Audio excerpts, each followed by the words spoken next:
The Iran-US-Israeli war has plunged the Middle East into chaos.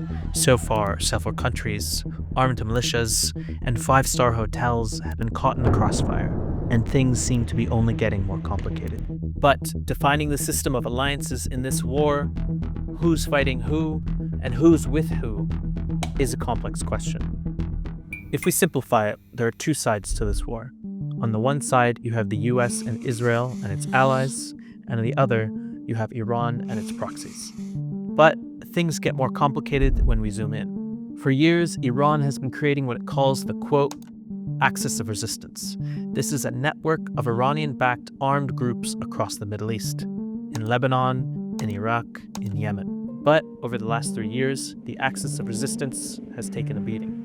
Israeli bombing of Hezbollah in Lebanon, of Hamas in Gaza, has weakened the axis of resistance across the region.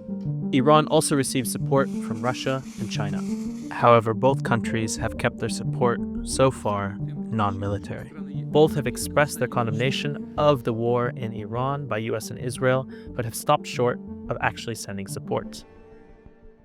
Now, it gets more complicated when we're talking about the US and its allies. Currently, it's only the US and Israel that are conducting strikes on Iran. However, other countries are involved too.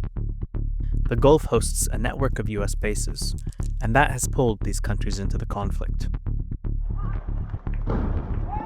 Iran has argued that this makes Gulf states targets for its military operations, and it's been striking US bases and facilities throughout the Gulf. Historically, the EU and the UK are two of the US's closest allies. However, it seems that even they were caught off guard by the war in Iran. As a result, Europe is 1 foot in, 1 foot out.